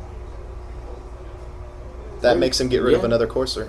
That's good, but that does not solve the Rhino problem. It doesn't solve the Rhino problem, but at Again, least now she's only getting attacked by the Rhino. But now the Rhino is going to kill her because now she's at 2. she's gonna double block, but it doesn't matter. And she just blew herself out. Alright. As he one time off the top, she's got to get a removal spell for this Rhino. If she doesn't, she's dead. It's a red spell, I know that. It might be a red land, though. Yeah. That's a Thunderbreak Thunderbreak region. Alright, guys. She had a mountain in hand. Jose's going to take it 2-0 with Abzan Snorefest.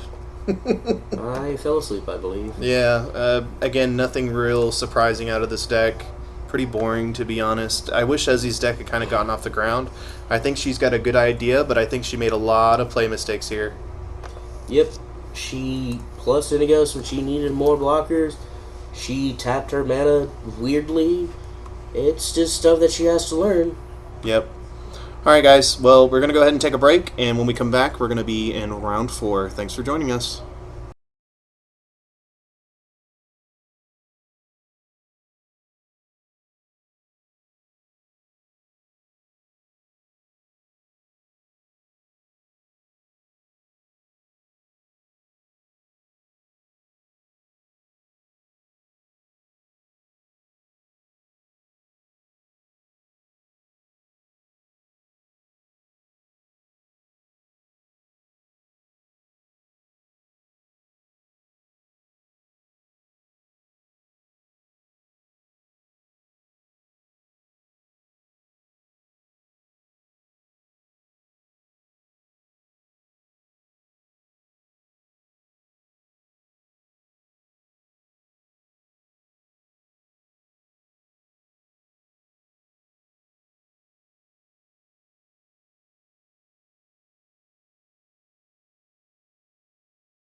Go. All right. Welcome to Blockhouse Games and Comics here on FNM Friday Night Magic. It's round 4. Got Will on the right doing red deck wins, and Jose doing mid-range, Abzan mid-range on the left. Might be another Snorefest.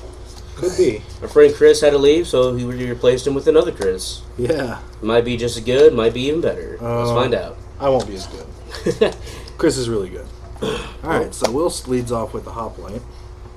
It's pretty powerful. Looks like we're doing the heroic version of red deck wins. It's pretty powerful, especially whenever you see a tap land. No matter if I leave Cohen's deck on the register. Yeah, go for it. Go. Oh, okay. It's a pretty good start.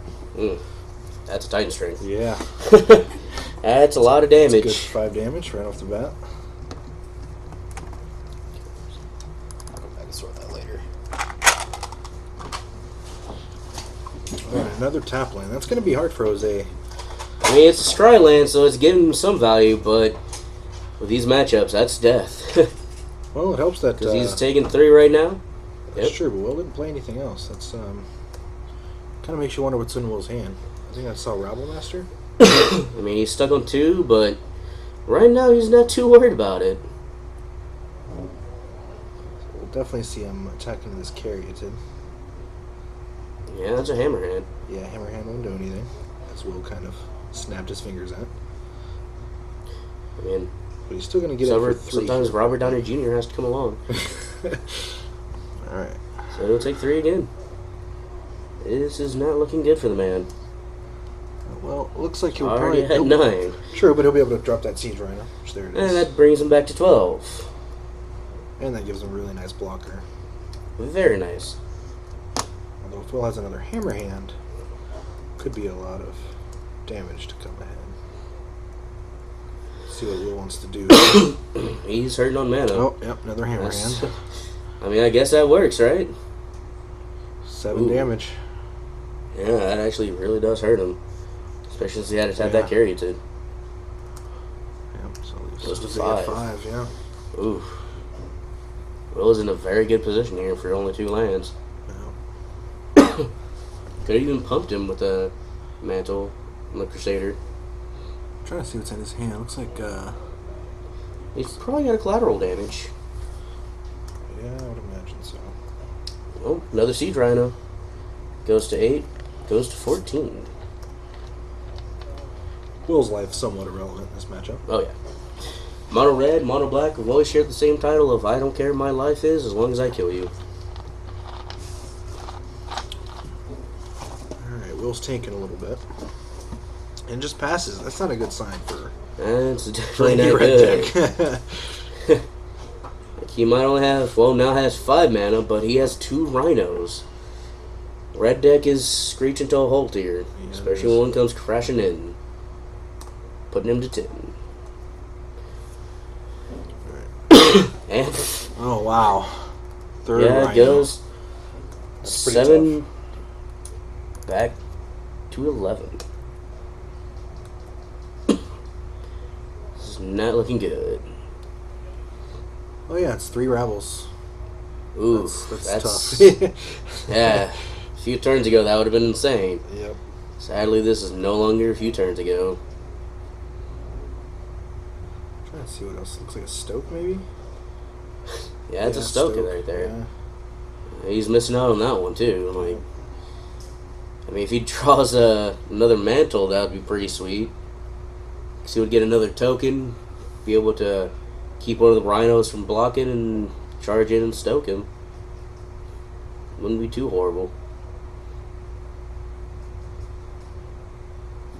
Yeah, I think at this point he's pretty much just lost this game. Yeah, like if there was a way out, it's not here. It was a land 3-4 turns ago. Yeah. Especially whenever you see these 3 rhinos about to come charging in. This might be game 1. There we go. So that's 12 damage with trample. He's got a 2/2, a 1/1, and 2 other 1/1s. That's 5 damage total that he can block. No matter what he does, he's dead. Well, Corona Crusaders is 3/3. Is he now? Yeah. Each Hammerhand adds +1/+1. Oh, that's right. So yeah. So that's an additional 2, so he can go to 5. So it looks like he's putting Hoplite on 1 and Crusader and 1 token on 1. Maybe. I believe he has to put the 2 tokens in the hoplite on one of them to at least kill one of them. Yeah, I think Because he's going to lose all his creatures either way. Yes, he is. This is just not that good of a turn for him. Oh, that's it. Ooh, that's That's very painful. That should be enough. Oh. Just for Wow. more pain. Yep, Yeah. that's definitely a good games. All right. Way to go, Abzan. All right, so sideboard options here. Obviously, Abzan's probably going to get a little lower to the ground with the removal, Drowning Sorrows, maybe some Bile Blights, things like that. What do you think Will's options are at this point? Not many. Right now, it's more or less Will just needs to outrush him.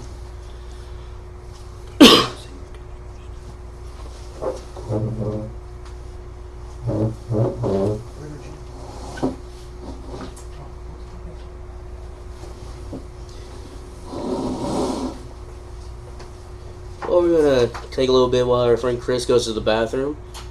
I'll be talking to y'all for a little while. He'll be back shortly. Looks like they're looking through the sideboard. Abzan probably brings in some Drowning Sorrows if they have them. Doomwake Giant's pretty sweet here. I don't know though. Seeing as he got landlocked a little bit, might not be too good of an idea, especially after last round. But we will see. Might have brought in maybe Thoughtseizes, but that doesn't feel very good to me. We would not like to say hello to Will's mother. Will does not love you. No, Will loves his mom. He loves his mom. He just loves his dad more. From what he said. Yeah. He says his dad buys him all the nice things. Fixes his car for him. Yep. Apparently Mom does cook pretty well, though. Oh, yeah. Like to thank his brother for serving. He's over in Germany eating some very good bratwurst probably right now. Oh, and some beer. Oh, yeah, some good beer. Not this very light, watery beer that we have over here. Jason, kind of a fan of Mexican beer. It's pretty good stuff. It's pretty good. I'm a fan of the Texas beers like Shiner. Yeah. I like a Shiner's good dark beer. Yeah. See, I don't like it too dark. Yeah, Like Guinness isn't my thing. I don't like Guinness because at least the ones over here are really watery. Water. Like, they don't have much flavor. See, my problem is like I don't want to chew my beer. Like, I've never had a problem with that. It doesn't have as much flavor as I would like it to have. Like, I'm a fan of Shock Top, if I have to say. Alright, so Well, Will looks like he's got a lot of lands in his hand. that doesn't seem very good for a red player. Nope. Yep, and he's shipping just it gotta back. Throw it away. That's very dangerous for him, very good for Abzan. It's hard to tell what Jose has. I Like think I him. see a few downfalls. I'm not too sure. They might be Thoughtseizes. Didn't really get a good look. Drown, yeah.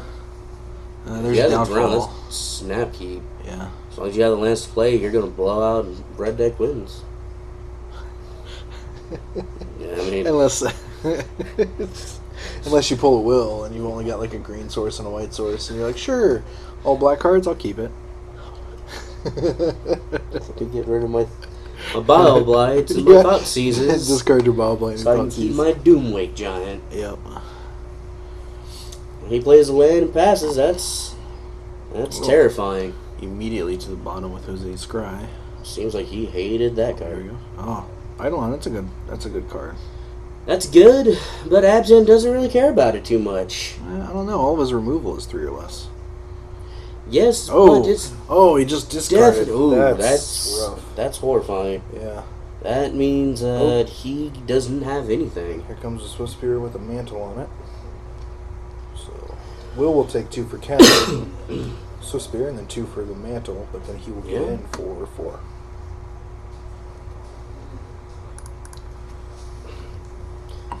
Oh, and Jose misses again on his land drop. It is now 16 to 16? 15? 16, 16. Oh, the Prowl Sugar. Yeah. So that's He's a 2, two. 2, Four. and another 1.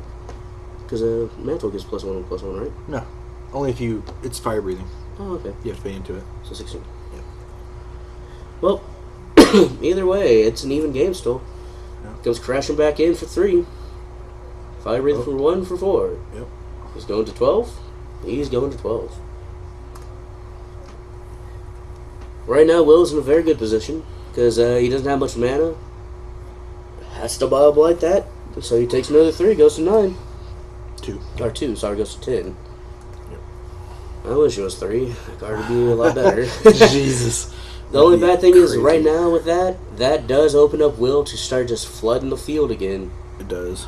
And he didn't draw another land, so this looks like great territory for red deck, especially when you stoke. And that's game. Yeah. Good game all. Yeah, not much Jose could do about that one.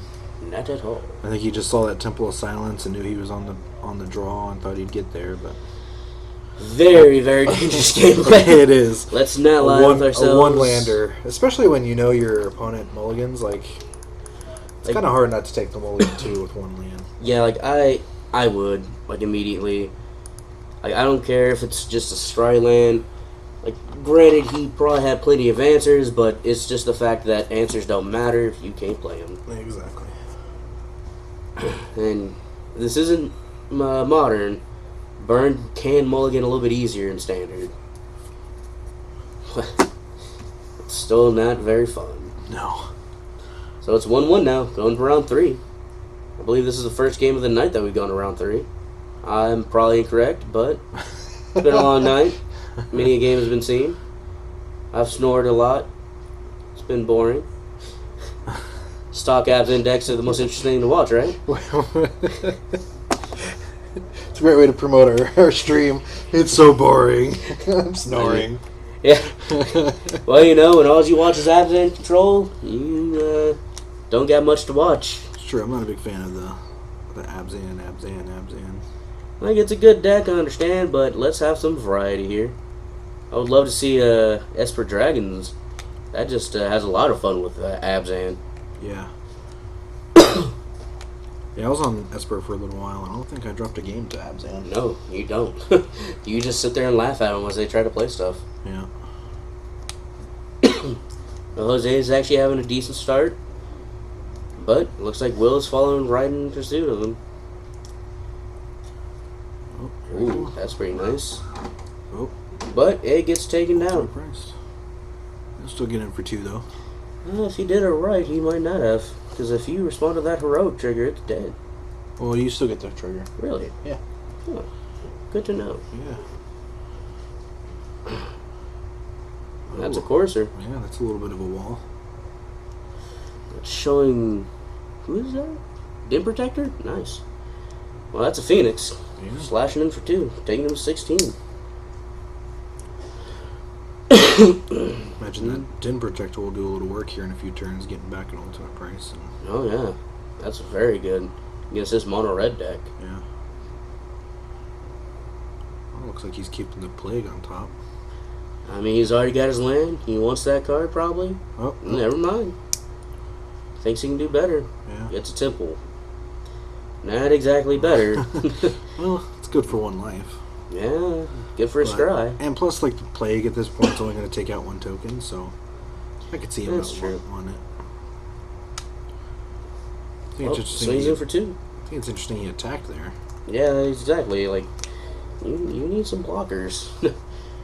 Usually you uh, gotta... Mono red's gonna love to swing in on you. Oh, Well, there wow, you go. there we go, yeah. Heel Cutter prevents the block, and All right. 7 damage for that Yeah, turn. that's Puts him a pretty big hit. Yeah. And that's why you leave a blocker up. Yeah. 16 to 9's a huge smack to the face. I mean, yeah, you get back to 10, but when you know it's coming next turn, doesn't really matter too much. Keep the Bile Blight up. But, Right where it doesn't need to be. Oh, This solemn Soren's really good here. solemn visitor is going to help out a lot. Yeah, Might not be staying around for too long though. yeah. Life gains. Apparently we're getting an earthquake over there. Yeah. Will must be very frightened. So Jose went up by 6. Will Yes, he went did. down by 6. Let's see what Will does here. Plays the heel cutter again. Big dash. Yep. Ain't no reason just to play him when you can dash him. Yeah. I mean, that's really his best mode. Yep. What's he doing? Oh, nice. That's pretty good. Okay. So it looks like he's sending 5 at Jose. And 4 or 5 at Sword. Soren, yeah. Oh yeah, 5 at Soren, 5 at Jose. That's pretty good. Soren's really hard for Yeah, any Red life deck to any beat. life gain is really hard for Red to kind of get over. especially if it's an Abzan, because that just it's just a train of life gain right now. Yep. Between Corsair, Soren, and like Rhinos that we haven't seen yet, it's tough. The last game, Rhino just first game, Rhino just wrecked. Yeah. I'd love to see some more of that action. In fact, those 3 Rhinos, him gaining that 9 life is really what kind of won the game. Oh yeah, that's pretty good though. Doomwake Giant. If he gets another one, that's gonna clear the field. Just coming in for 2. Yep. Putting Will to 10. Again, he kind of needs to be careful swinging. Yep. Especially since you know he has a heel cutter and you can choose things to not block. Oh. And you just wow. lost your Corsair, buddy boy. Yeah. You're taking 3, I believe.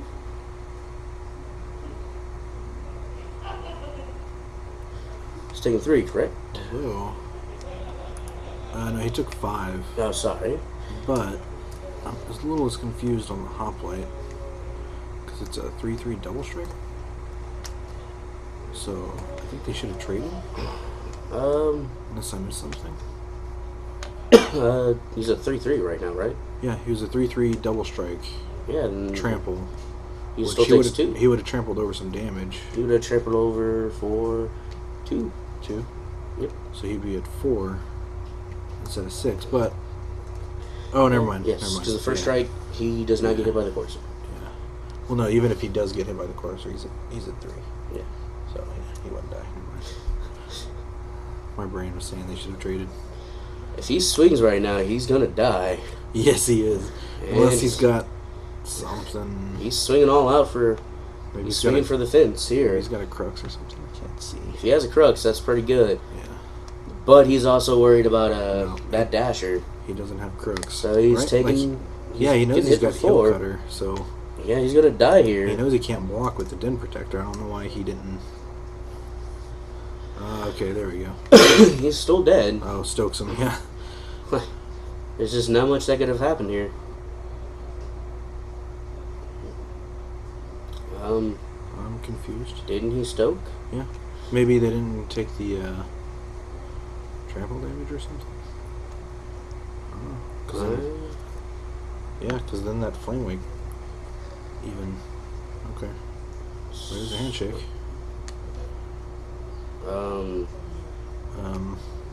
I think Jose got that, but We'll go did ask we get right quick. life wrong? Hopefully we get out of the room in all one piece. We're making sure that things are going correctly.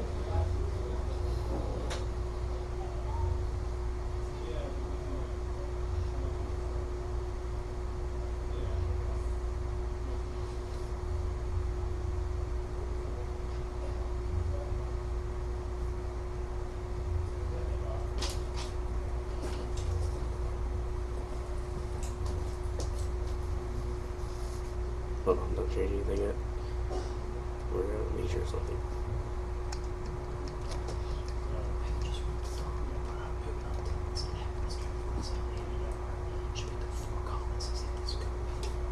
It's all his fault.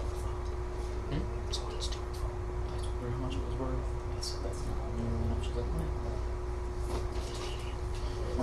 planned. So Yeah, they didn't get the trample damage. All right, so Will actually won. So they had Jose at 1. I was like, Oh, really? Yeah.